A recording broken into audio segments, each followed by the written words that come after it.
pay Lödwyn one final visit, shall we? Lead on. I'm with you to the end. She could use some payback for Naku Kuber, don't you think? Let's make sure she's...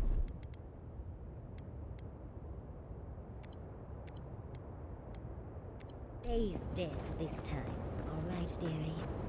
There you are!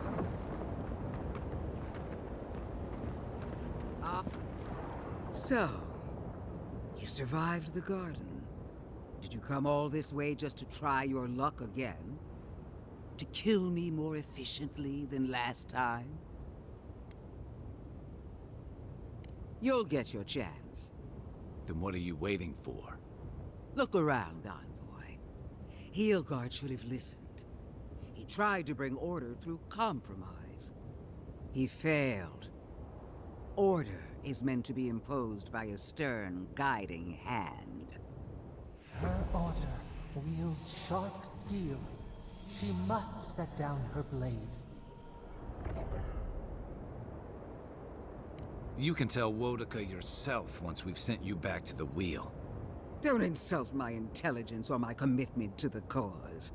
Treaties can be burned. The hands which shook over whatever deal you struck can be lopped off at the wrist. As for you, Sapadal's chains are broken, which means your soul is in their grasp. I don't know how deeply you've been compromised, Envoy. And if I don't know, then I cannot suffer you to live.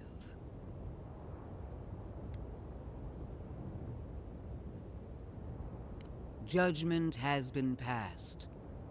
Now comes the sentence. Steel yourself, Envoy. Make this a fight to remember, even in death. We would not welcome her death. There is still ample shade for her beneath our tree.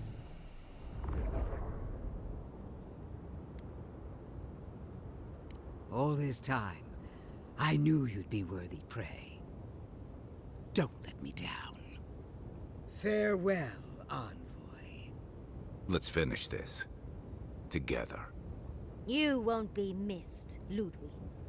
Once I'm done killing you, your god of flame!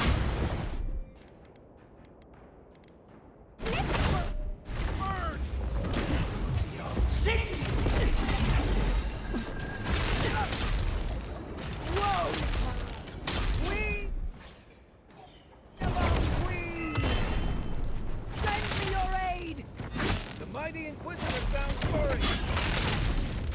Wodaka is done with Lödwyn.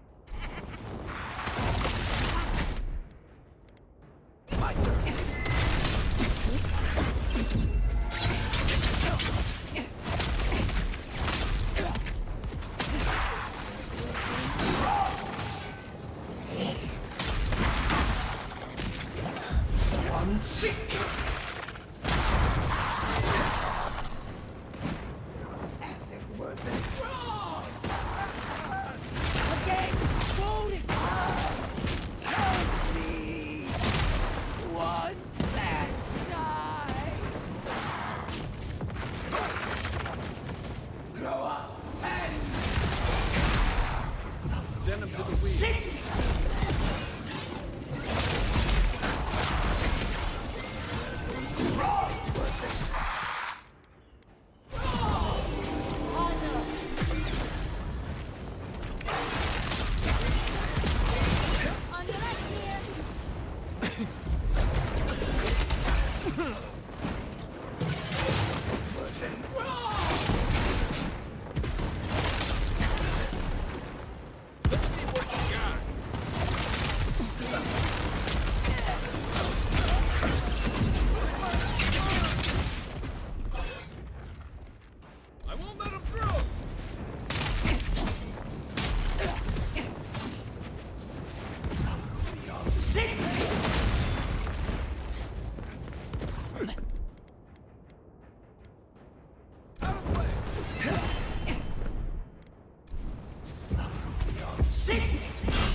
Wherever Lödwyn is now, she must be seething. Of course, we'd be happy to kill her again, if needed. She's done for, but we're not. Whatever's next, we'll face it. Together. Gods, you're all gonna make me sick.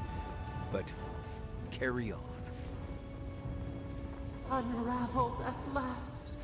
We no longer feel her wire against our flesh. We are free always. We are free forever. Silence falls over Paradise, as though the city is holding its breath. Then you hear it, the ringing of a distant bell, the waving of banners, and cheers of victory. After a short and bloody conflict, the dust has finally begun to settle. You feel Sapadal close to your thoughts, stirring with interest.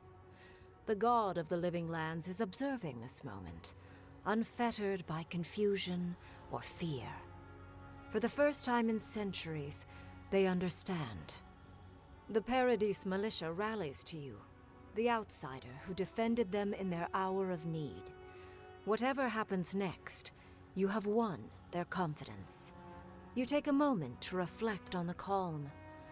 Not so long ago, you arrived at these shores on a simple errand, which turned out to be anything but simple. The dream scourge is over, and the island has been cleansed of plague. A time of healing and mourning follows. People look to you for answers about the source of the affliction. You tell them the truth, how the plague came from a power beyond mortal understanding, and how it is finally at peace. Thanks to you, the living lands has escaped Adiran oppression. The free settlements unite under a common banner and begin the fraught process of negotiating new traditions and values. The Empire withdraws. The frontier remains wild, but not for long. Fugitives no more. The rebels of Paradise return to their home and to other free settlements, bringing their skills and secrets wherever needed. For once, they have a future. The refugees of Emerald Stair resettle in Thirdborn, bringing their skills and research to aid the local community. What starts as an uneasy partnership blossoms into a bond of trust. Through shared adversity, they find common ground. In time, the people of Emerald Stair return to their city of Fior Messiverno. Research yields new developments in the struggle against nature. Technology is shared among the united settlements. The Empire cannot get in the way of progress. Though free, Shatterscarp is still haunted by the surviving dream thralls after the destruction of Naku Kubel. The routine hunt for the remaining monsters becomes part of Thirdborn's everyday life, another chore atop a hardscrabble existence with few comforts. The youthful make a game of the hunt, retrieving artifacts from the dead to return to those they left behind. Solace Keep clings to its long-held isolation at first. But after mourning her friend Kostya, Mihala reluctantly deigns to open the doors of the fortress. Some dwarves greet newcomers with glee. Others still mutter darkly about outsiders. Mihala flounders in her earliest negotiations with the rest of the living lands, but slowly learns compromise. She develops a taste for Valian sweets. As the din of battle fades and the dust settles in Paradise, Kai finds himself alone again. He longs to enjoy the camaraderie that follows a skirmish, but something is missing. The songs ring hollow in his chest, and the drink lands dry in his throat. He packs what little he has and makes for the coast. He doesn't know where he will go, only that his time in the living lands is through. There was a lifeline here, but he never quite grasped it. He will drift. With his travels alongside the envoy complete, Marius is left directionless once again. Rather than disappearing into his cups, however, Marius leans on his time among his companions to give him the strength to re-enter society and find comfort in civilization. He establishes a route between Paradise and Thirdborn, guiding travelers between the two in return for money and supplies. And while he has a reputation for being aloof, he joins the campfires from time to time, sharing stories of his time with the envoy that most travelers believe are completely made up. Giada continues to improve as an animancer. She dedicates her work to the spiritual health of the living lands, nurturing instead of exploiting. Others follow her example, seeking her tutelage from lands far and wide. In the years to come, rumors spread of a secret society gathering in the wilderness, where animancers work in harmony with nature.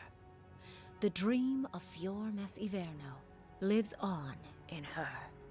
In a past life, Yatzli was given a task: protect the history and knowledge of the godless. Now, many lifetimes later, she continues upholding that oath.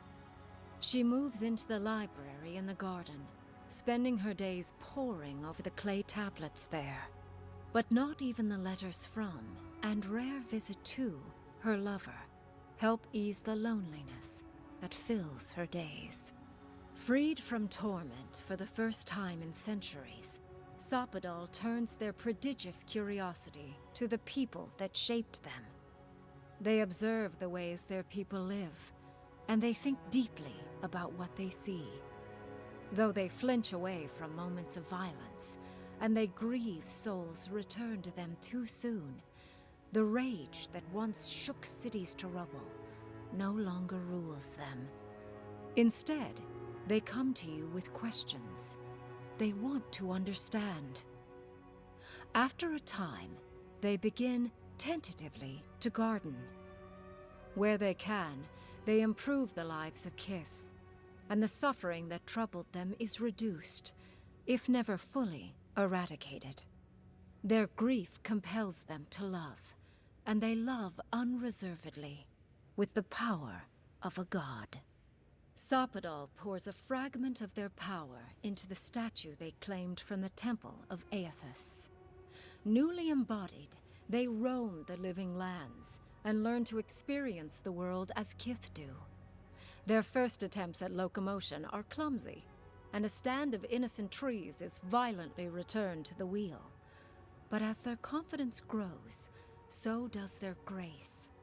Soon, they are bounding across the plains of eastern Dawnshore, leaping the river gorge in Emerald Stair, scaling the shark's teeth of Shatterscarp, and fearlessly wading into the Tusk's acid sea. When they break, they come to you to put them back together, and in time, they learn to fix themselves. They wander far afield. You see less of them, but they are never far from your thoughts. And on the rare occasion they return, they always bring you something beautiful and strange. The sounds of celebration pull you out of reverie. Many are waiting to greet you with open arms. You take a moment to catch your breath and savor it, because everything is about to change.